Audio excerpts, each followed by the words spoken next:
جیسا کہ آپ جانتے ہیں کہ خطے میں جنگ اب دوسرے مہینے میں آ چکی ہے اور جو شہادتیں ہوئی ہیں ہم سب کو اس کے اوپر بے حد افسوس ہے، اور اس حوالے سے ہم نے اپنے تعزیتی پیغامات مختلف اوقات میں ہم نے جاری کیے، اور اسی حوالے سے خطے میں جنگ کے شعلے ٹھنڈے کرنے کے لیے ہم نے بھرپور کوشش کی بطور ایک مخلص دوست کے، برادر ملک کے۔ اور اس حوالے سے میں یہ عرض کروں گا کہ deputy prime minister Ishaq Dar صاحب نے اپنے ہم منصب ایران میں ان سے کئی مرتبہ بات کی، دوسرے جو ان کے جو کاؤنٹر پارٹس ہیں ان کے ساتھ بات کی، اور ان تک محنت کر رہے ہیں۔ ابھی چین سے ہو کے آئے ہیں، ان کے بازو کو چوٹ بھی آئی لیکن اس کی انہوں نے پرواہ نہیں کی۔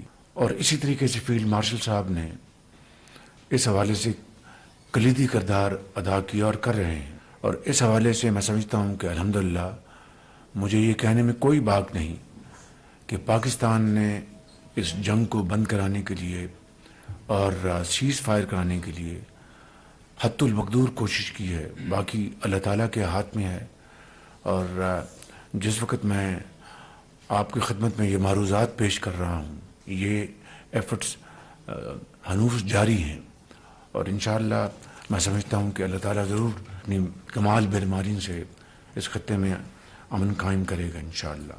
خطے میں جنگ کا دوسرا مہینہ شروع ہو گیا، شہادتوں پر افسوس کا اظہار کرتے ہیں، جنگ کے شعلے ٹھنڈے کرنے کی بھرپور کوشش کی ہے۔ خطے کی موجودہ صورتحال کے حوالے سے وزیر اعظم کی زیر صدارت اہم اجلاس، field marshal Syed Asim Munir, Peoples party کے چیئرمین بلاول بھٹو زرداری، چاروں صوبوں بشمول گلگت بلتستان کے وزرائے اعلیٰ اور وفاقی کابینہ کے ارکان شریک۔ وزیر اعظم نے کہا کہ پاکستان جنگ رکوانے کے لیے کوشش کر رہا ہے، جنگ کی وجہ سے بے پناہ چیلنجز کا سامنا ہے۔ حکومت اور فیلڈ مارشل کی کاوشوں سے پاکستانی پرچم بردار 20 جہازوں کے آبنائے حرمت سے گزرنے کا انتظام کیا گیا۔ امریکی صدر ڈونلڈ ٹرمپ کا ایران کے خلاف جنگ جاری رکھنے کا اعلان، آئندہ 2 سے 3 ہفتوں میں حملوں میں شدت لانے کی وارننگ، سمجھوتہ نہ ہونے پر تیل اور بجلی تنصیبات کو نشانہ بنانے اور ایران کو پتھر کے دور میں پہنچانے کی دھمکی۔ جنگ کے بعد قوم سے پہلے خطاب میں کہا، ایرانی قیادت اور فوج کو تباہ کر دیا، ہمیں مشرق وسطیٰ کے تیل کی ضرورت نہیں، آبنائے حرمت سے تیل لانے والے خود آگے آئیں۔ اسرائیل، سعودی عرب، قطر، UAE، کویت اور بحرین کا تحفظ ہر صورت یقینی بنایا جائے گا۔ ایرانی صدر مسعود پزشکیان نے امریکی عوام کے نام ایک کھلا خط لکھتے ہوئے واضح کیا ہے کہ ایران کی امریکی عوام سے کوئی دشمنی نہیں اور نہ ہی ایران ان کے لیے خطرہ ہے۔ ایرانی صدر نے اپنے خط میں کہا ہے کہ ایران کو ایک خطرے کے طور پر پیش کرنا نہ صرف موجودہ حقائق کے منافی ہے بلکہ تاریخی تناظر میں بھی درست نہیں۔ ان کا کہنا تھا کہ ایران کے اہم انفراسٹرکچر پر حملے دراصل ملک کو نشانہ بنانے کے مترادف ہیں، جن کے اثرات خطے سے باہر تک محسوس کیے جا سکتے ہیں۔ تاریخ گواہ ہے کہ ایران نے کبھی دشمن کے سامنے سر نہیں جھکایا، ایرانی قوم اور افواج حملہ آوروں کو نشان عبرت بنا دیں گے۔ ترجمان ابراہیم ذوالفقاری کا سخت رد عمل، امریکی صدر ڈونلڈ ٹرمپ کا خطاب مسخہ خیز قرار، واضح کر دیا کہ ایران نے امریکہ سے جنگ بندی کی درخواست نہیں کی، آبنائے حرمز یقینی طور پر دوبارہ کھلے گی لیکن امریکہ کے لیے نہیں۔ امریکہ تیل پیدا کرنے والا دنیا کا سب سے بڑا ملک بن گیا، یومیہ پیداوار 22 ملین بیرل کے قریب جا پہنچی۔ امریکہ کی درآمدات کینیڈا کے بعد وینزویلا اہم سپلائر کے طور پر سامنے آ گیا۔ امریکہ روزانہ 4 ملین سے زائد بیرل بیرون ملک بھیجے گا۔ یورپ اور ایشیا سب سے بڑے خریدار، مشرق وسطیٰ پر انحصار کم ہونے لگا۔ امریکی صدر کے حملوں کے اعلان کے معیشت پر ہولناک اثرات، پاکستان اسٹاک ایکسچینج میں دوران کاروبار 5000 سے زائد پوائنٹس کی کمی، جاپان، کوریا، بھارت سمیت دیگر ایشیائی منڈیوں میں بھی شدید مندی، خام تیل کی قیمت میں 7% کا اضافہ، برطانوی برانڈ کروڈ کے دام $109 فی بیرل تک جا پہنچے، WTI کروڈ کی فی بیرل قیمت $160 سے تجاوز کر گئی۔ اسرائیلی فوج کے رات گئے تہران پر شدید حملے، سرکاری انفراسٹرکچر کو نشانہ بنانے کا دعویٰ، ایران میں ایک اسپورٹس ہال پر امریکی میزائل حملے میں 21 شہری شہید ہو گئے، شہید ہونے والے افراد میں 9 عمر بھی شامل۔ وزارت خارجہ کے ترجمان اسماعیل بقائی نے کہا ہے کہ حملہ صوبہ فارس کے شہر لامرد میں اسپورٹس ہال پر ہوا۔ تہران پر اسرائیلی حملوں میں ایران کے سپریم لیڈر مجتبیٰ خامنہ ای کے مشیر اور سابق وزیر خارجہ کمال خرازی شدید زخمی ہو گئے جبکہ ان کی اہلیہ شہید ہو گئیں۔ ایرانی حکام کے مطابق مطابق امریکہ اور اسرائیل کے حملوں میں اب تک 1937 افراد شہید ہوئے، جن میں 240 خواتین اور 212 بچے شامل ہیں۔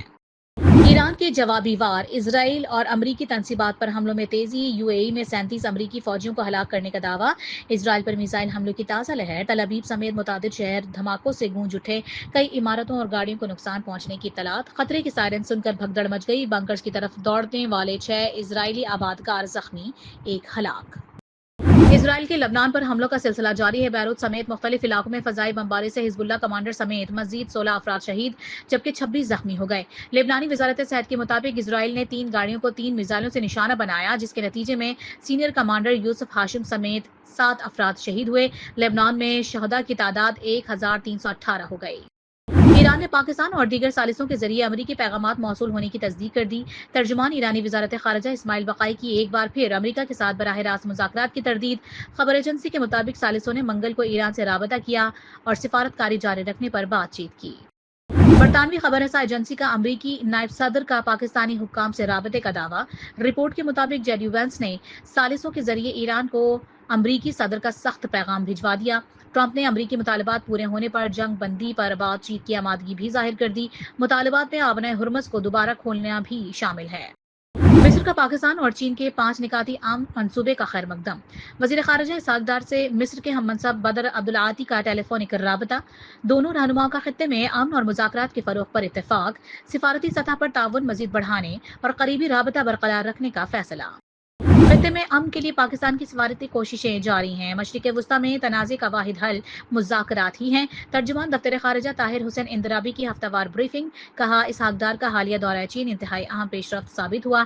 چین میں پاکستان اور افغانستان کے درمیان مذاکرات کی تصدیق، بولے چاہتے ہیں کہ افغان سرزمین پاکستان کے خلاف استعمال نہ ہو اور اس کے لیے تحریری ضمانتیں درکار ہیں۔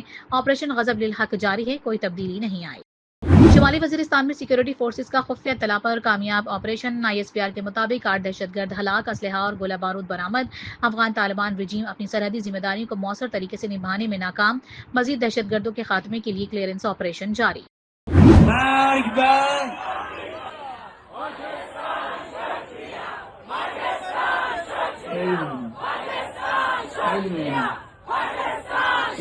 باپ بیٹا دونوں ذلیل، امریکہ اسرائیل، باپ بیٹا دونوں ذلیل،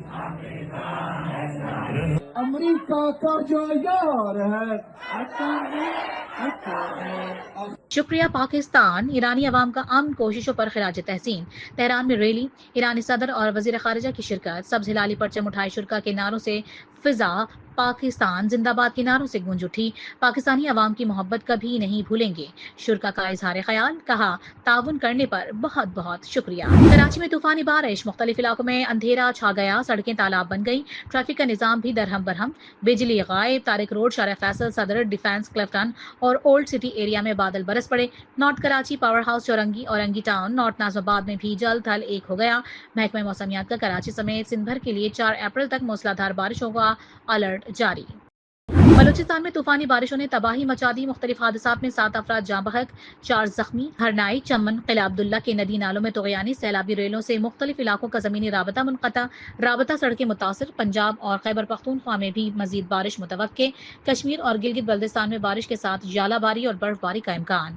امریکی خلائی ادارے ناسا نے 6 دہائیوں بعد پہلا انسان بردار خلائی مشن آرٹیمس 2 روانہ کر دیا۔ آرٹیمس 2 مشن میں 4 خلابازوں کو چاند کے مدار میں 10 روزہ مشن کے لیے بھیجا گیا۔